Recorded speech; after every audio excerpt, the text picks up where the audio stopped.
people find that very funny for me because I'm, built like a anatomical skeleton that you see in a classroom.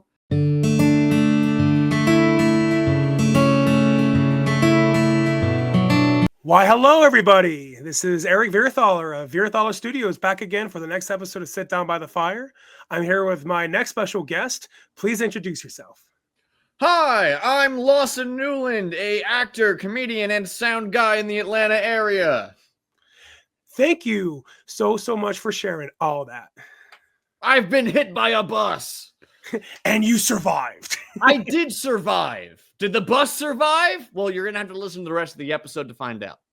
Exactly. And now that you mention all that, it definitely got me more curious. So how about that you tell my audience what exactly inspired you to get into the industry of film? Oh, what inspired me to get into the film industry?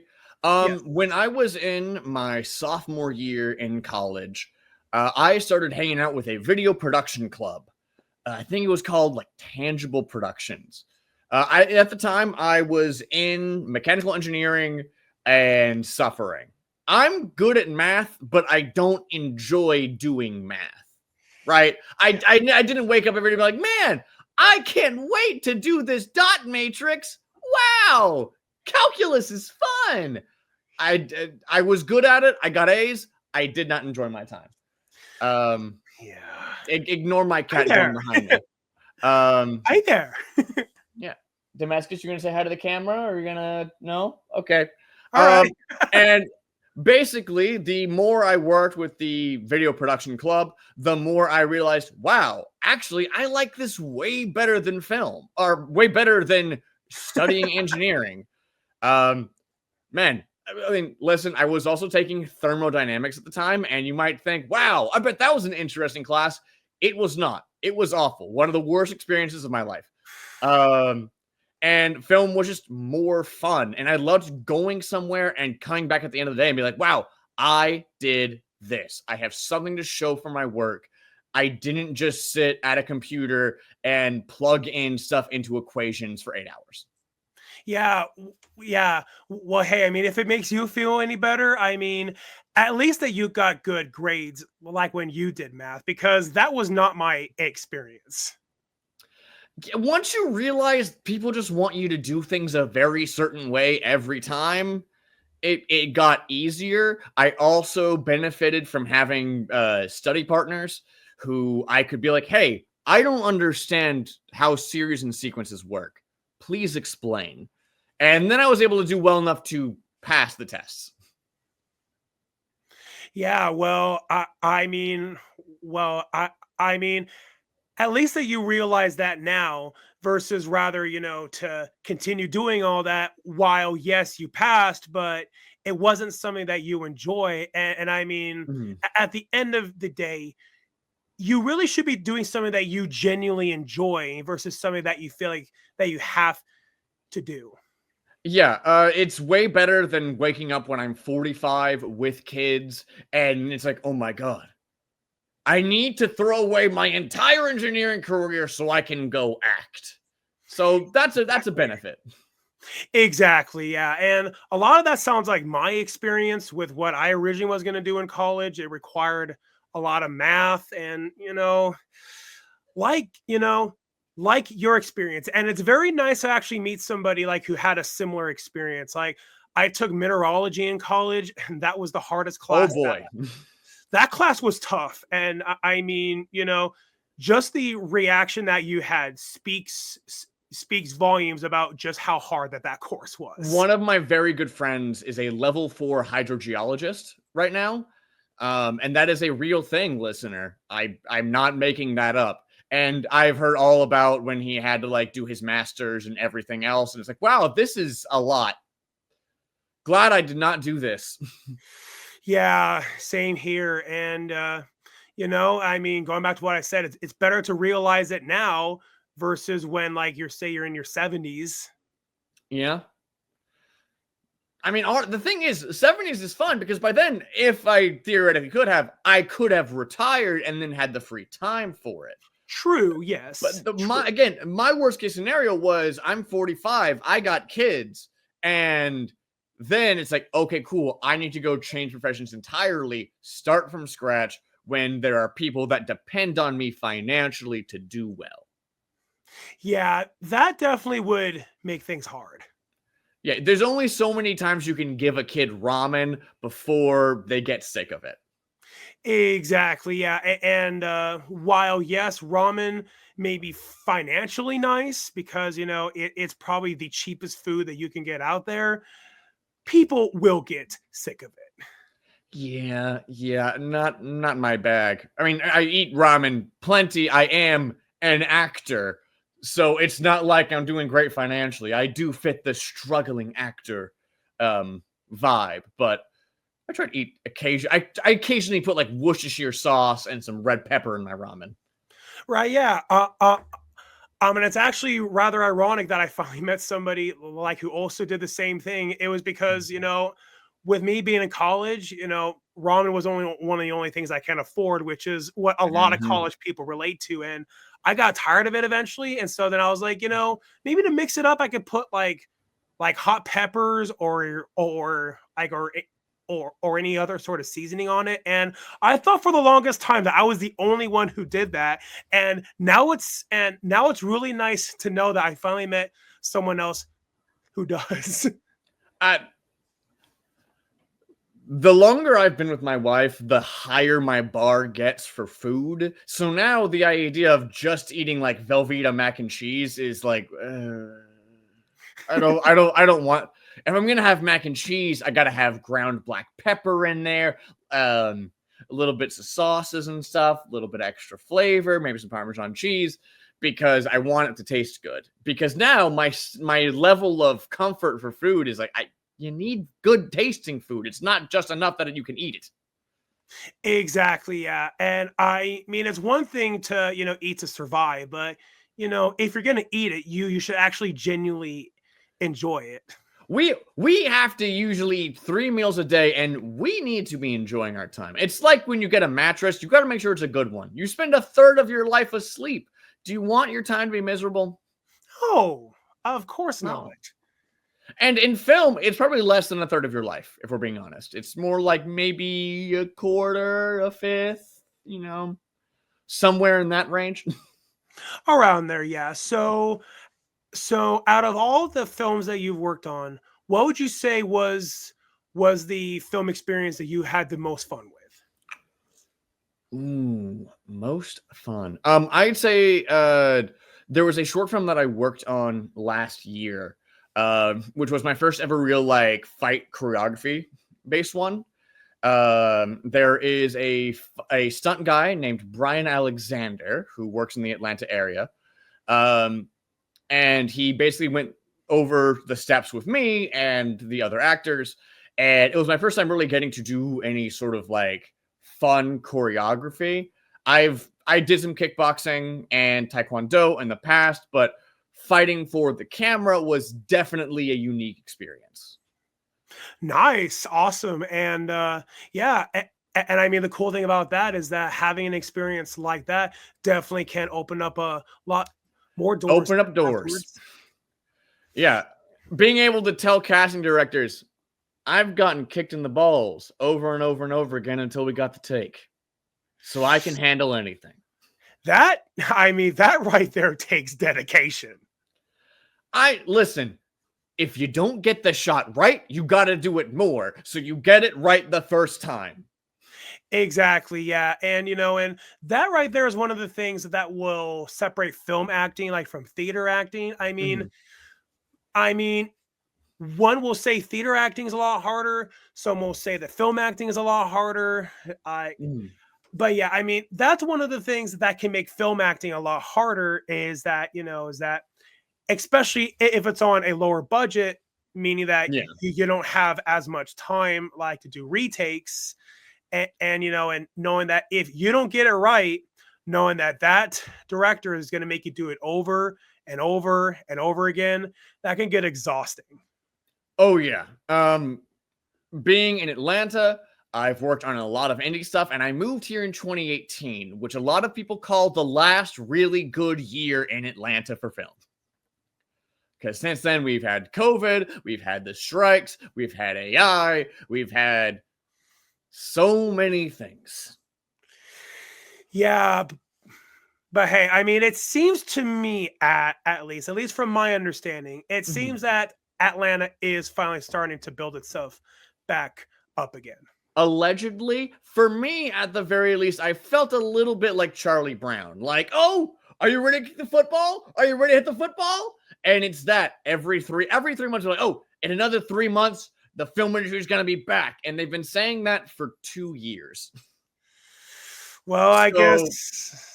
I mean, fingers crossed, of course, that it comes back, because I like having money to live and spend on goods and services and get good food, as previously mentioned. And also, of course, film gear. So, yeah, you know, I'm crossing my fingers and hoping for the best. Same as well. I got my first audition this year, like the other day, so it's like, okay, cool. Someone coming back. Yeah. Awesome. Well, I certainly wish you the best of luck on all that. Yeah. Me too. Yeah, and I mean, it sounds like that there were a lot of setbacks,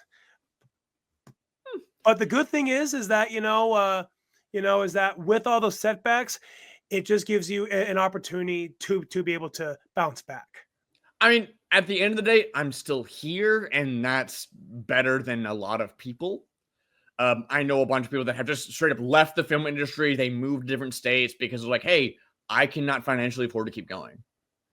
And hey, I'm able to still like somewhat keep doing it. And I acknowledge that I'm very lucky in that respect. At the end of the day, everyone in Atlanta needs a sound guy. And people in Atlanta, no one really wants to do sound. Which is surprising, I mean, considering that sound like is one of the most vital aspects of film. It is, but Atlanta's particular. Everyone in Atlanta wants to be an actor, a director, or a DP. That's it. And you might be thinking, why is there no writer on that list? Well, I don't know why. People don't really care that much about the writing. Or at least not a lot of people do. But you go to a mixer and you're like, oh, I'm a director. I'm a DP. I'm an actor. And thankfully, I'm only one of those. So I'm only competing with a third of the people in Atlanta.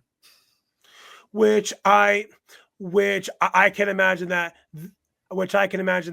will take a lot of pressure off of you. Or at least a little bit. Believe it or not, I'm not the only 6 foot tall white guy with a beard.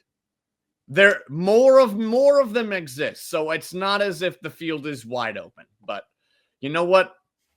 I think there's also a lot of roles for a guy like me, so I can submit to a lot.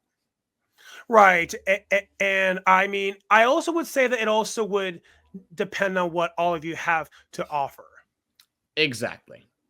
I can ride horses. I know the basics of fighting.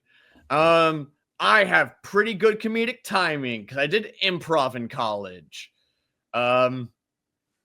which has been great and terrible. But you know what? Doing college improv, like, you never know what you're gonna get. Sometimes I would just go on stage and be like, "I'm a stove.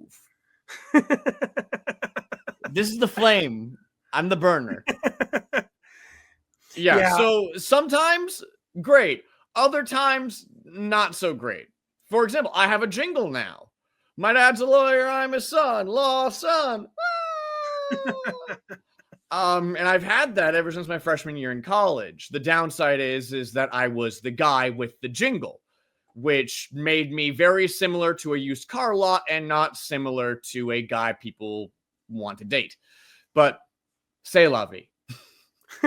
Yeah, and one of the tough things about comedy is that it's entirely subjective, and that you really truly can't please you really truly can't please everybody. Like, there might be one joke that you might say that people will find absolutely hilarious, but there will be some other people like who just either won't get it or they'll find it entirely offensive. And yeah, I Yep. mean, you really truly can't please everybody, but I say to that, you really need to know who your audience is. And you gotta feel it out. I've also been doing some stand-up comedy, and that is nothing I've just been noticing of like, okay, cool. You're not gonna be able to please everybody, but there are some people that you can really, really please. Definitely, yes. It's but also I have no idea what jokes are gonna land. Um, Jokes about napkins sometimes kill the room. Sometimes jokes about selling organs go dead. And maybe some people are just more attached to their organs than I am. I don't know. Perhaps, yeah. I got 2 kidneys, 2 lungs. I got like all these feet of intestines. I got stuff to spare. I'll be fine. Yeah, yeah, exactly. And so, would you say that it was one comedian in particular who inspired you? Not really. I'd say the one of the big things that inspired me to do comedy was probably a date I went on in college where her dad was there, and I spent the whole time trying to make him laugh, and I could not. And I took that as a personal challenge to myself. Well, I want to be able to make him laugh, so I need to become a funnier person. Right, yeah. And so do you ever feel like that do you feel like that you were able to meet that expectation for yourself? I feel like now I might be able to make him laugh. I've gotten much better interacting with people, and also I'm not actively trying to date his daughter anymore. So I think that would also severely impact my chances in like a good way. Right. Um, yeah, but also again, working in film, you work with just all kinds of people, so you need to be able to be cool with all kinds of people. Because Certainly, yeah. at the end of the day, people are gonna hire back the people that are nice to be around. Exactly. Because people are gonna want to work with somebody who they want to work with, and Mhm. and then once you get a bad rep, it's gonna be really hard for you to get work afterwards. I mean, a really good example is Harvey Weinstein. Like Yeah, once when word got around about him, I mean, it's no wonder why that he's now at where he's at. yeah. But also you have actors like Brendan Fraser who just got blackballed by the industry and he went away for a while. He's still doing now he's come back, he's doing awesome stuff. He's been incredibly brave and awesome. But like, yeah. So, so it sounds like that you're a big fan of comedy movies, which is great. In general, yeah. But yeah, would you say that you would be open like to doing any genre, or would you say that comedy is your number one focus? Oh, I'm open to doing any genre, honestly. The thing is that I know that I'm good at comedy. I know that I can be funny, and worst case scenario, I can just fall over, and people find that very funny for me because I'm, built like a anatomical skeleton that you see in a classroom. Um, but no, I'm open to anything. Honestly, fun like when I've been in acting class and like doing dramatic stuff and horror stuff, it's been a lot of fun because, well, acting is fun. I want to try and do as much as possible. I don't want to get in a situation where I'm just doing the same role over and over and over again. Like how Ryan Reynolds has been hired to do the Deadpool voice in every movie since Deadpool. Yep. Yeah, yeah. Listen, no shade on him. Make that money. But like the casting directors and the people and the producers are like, nah, this gets people in the seats. So please do this voice again. Yeah, and I mean, ultimately, at the end of the day, money talks, and which is exactly why we've gotten so many Fast and the Furious movies. And now, I do understand from the creative viewpoint why that there have been people who have said, "Oh, another Fast and the Furious movie." But on the economic level, the reason why they made so many is that those movies make money, and ultimately, at the Mhm. end of the day, you vote with your wallet. Yeah. And you know what? I like the Fast and the Furious movies. They're simple, there's not too much going on, and you're gonna have a good time. At the end of the day, that's how I sort of measure like a creative product. Do you set out what you intend to do? The Fast and Furious movies are like, we want to make money, we want to have a good time. And they do that every time. They're not trying to be the next Oppenheimer. They don't want to be. Not. No. Yeah, but they're setting out what they accomplished to do. And I do think that is commendable, especially to put out 10 of them, probably more. Hobbs and Shaw was there, and it was pretty good. And yeah, hey, you did what you set out to do. And in a creative field, by God, is that hard.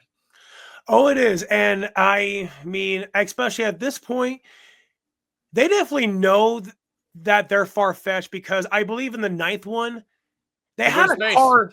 Yeah. They had a car go to outer space, and you can't get more absurd than that. Okay, here's the thing. You say that, but time travel exists. You could, like, what if they went back to, save young Dom? Yeah. Right? Like, come on. Like, no, there are always more sharks to jump over. I guarantee it. I've seen some really bad stuff in my time. I promise you they can get... Hey, I grew up with the internet. I'm 29. I have seen all of the permutations, all right? I've seen Charlie the Unicorn. I read Dr. McNinja. I've seen it all. It can always get weirder and more out of touch. I promise you. Oh, however, do read Dr. McNinja. It is really good and very fun. Oh, well, I certainly will have to take your word for it. And I even heard a rumor. Now, granted, rumor, take it with a grain of salt. I mean, it would make sense. It's because if they are both done by Universal. I heard that there might be a crossover between Jurassic World and the Fast and the Furious. I mean, yes, that would be awesome. I mean, just imagine it. Dominic riding on top of a Velociraptor. Sign me up. No, I'm going to tell you what is going to happen. He is going to go off of a ramp, and you're going to have like a World War Z column of dinosaurs going up after him. And the car, like, it's going to be like Tyrannosaurus Rex jaws, like snapping closed just as the car passes. Like, and it's going to be that like 3 times in a row. And then he's going to land, and then it's going to be like, and now it's time to go for real. He's going to kick it, like he's going to kick it into 4th gear, and then it goes zooming off as all the dinosaurs chase after him. And you're going to get a nice, like, helicopter shot of him, like, dust billowing behind him, and then all the CG dinosaurs running behind him in sort of like a V pattern. Yes, that would be awesome. And I mean, just that alone, like with the fan bases of both franchises, I mean, that right there is guaranteed to make $1 billion. So here's the thing. I have not met anyone that likes the Jurassic World movies, personally. However, I do want to watch them, if only to satisfy my own sick curiosity for what the heck's going on. I mean, in my own opinion, I don't mind the first Jurassic World, although it had a few dumb ideas here and there. Fallen Kingdom, it was fine, but it's a very hard fine. It's like, okay, cool. I could take my kids to watch this, I guess. Yeah. Now, Dominion, though, I was so disappointed by that movie. It's because they brought back the original cast. But when I left the theater, this speaks volumes. I never felt that need to rewatch it again. And that's, it's like, look, I do understand that they put a lot of hard work into it, and that's fine. But I'm just being honest. I just felt like it could have been better. Well, that's one of the things about filmmaking, right? Is that filmmaking is a giant house of cards, which requires every single person to do their job well. If one person messes up, it can ruin everything, right? Hey, you can make the best soup in the world, but the moment you put a Tums in there, you've ruined it, because now for some reason you put Tums in there. And it's why, like, a bad director or bad writing or bad acting, like, in one single bad thing can just ruin it for everybody. Yeah, exactly. And I can only imagine just all of the pressure that would put on everyone else, especially with a big name franchise like, Jurassic Park or the Fast and the Furious. There's a lot of Mm. expectations. So that must not be an easy job. But hey, I mean, at the end of the day, they're all people and they make mistakes. And what Oh yeah. matters when you make a mistake is that you have that accountability and that you own up on it and you learn. Yeah. Just because you made something that isn't perfect doesn't mean that you're a bad person. Exactly. Yes. Exactly.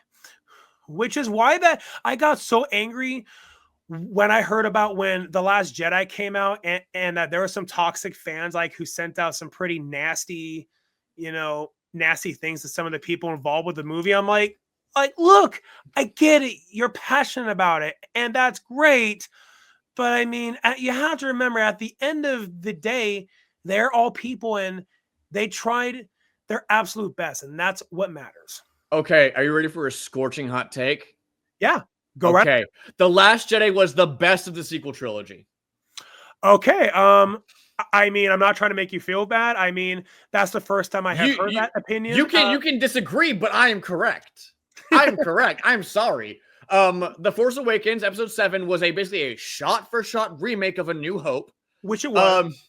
Yeah, and episode 9 was episode 9. I don't need to go into it any further. The Last Jedi is like the only one of the trilogy to do anything interesting visually. All of the good stuff true. in episode 9 was straight from episode 8.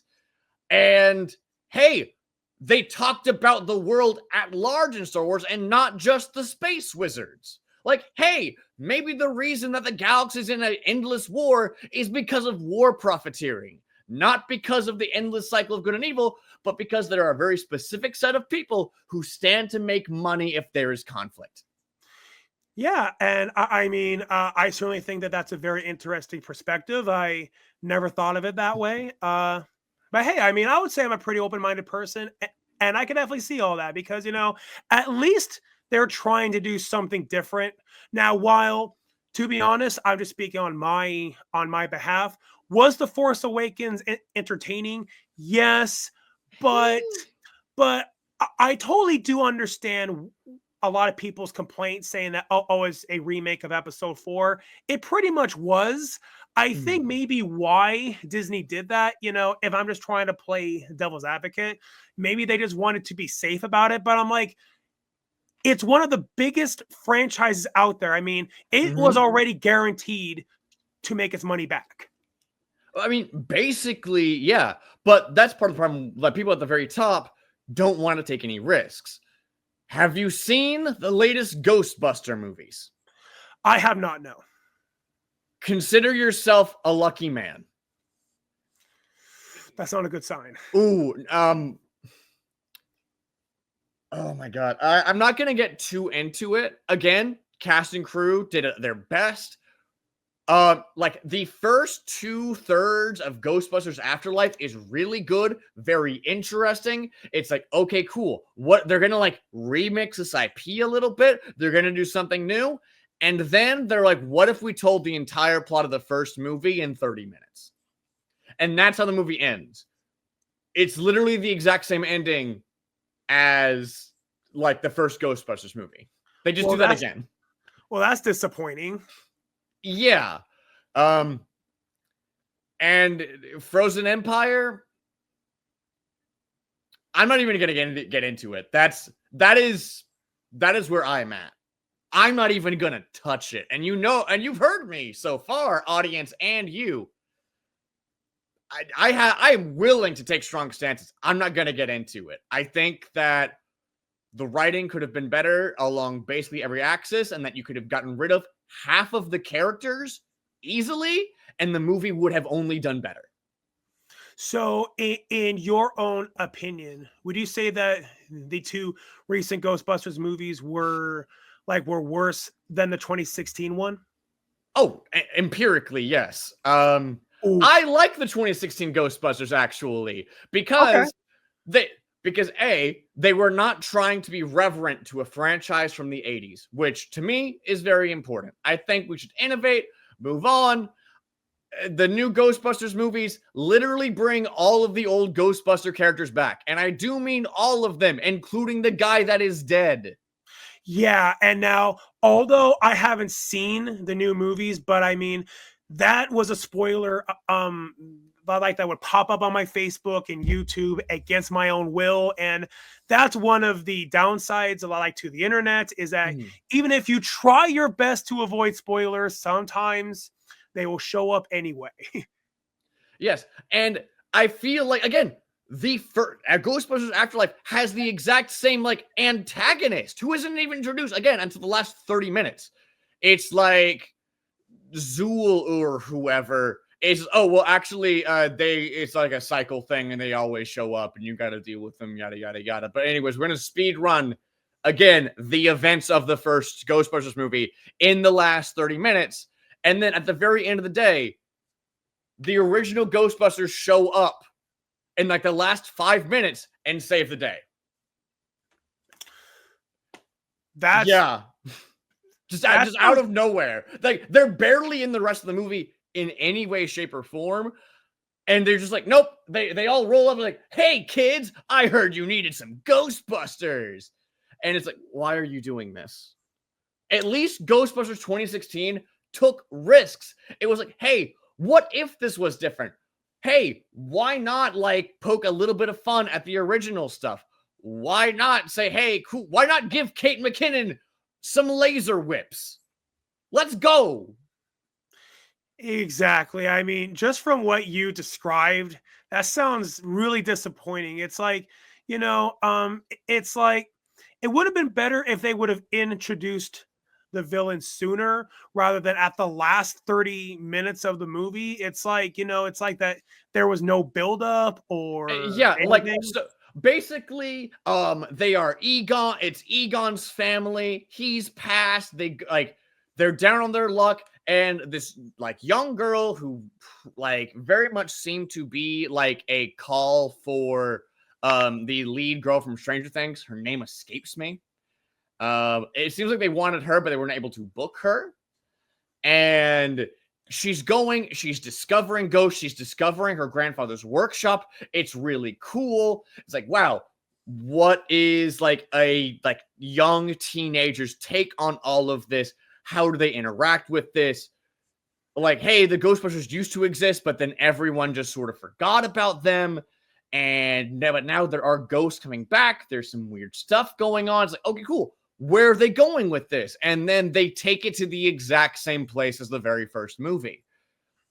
And I like things some as they are sometimes, but also if you're gonna be trying to relaunch a franchise, you can't be like reverent of the source material. Sometimes things need to change. It's not the 80s anymore. We like gay people now.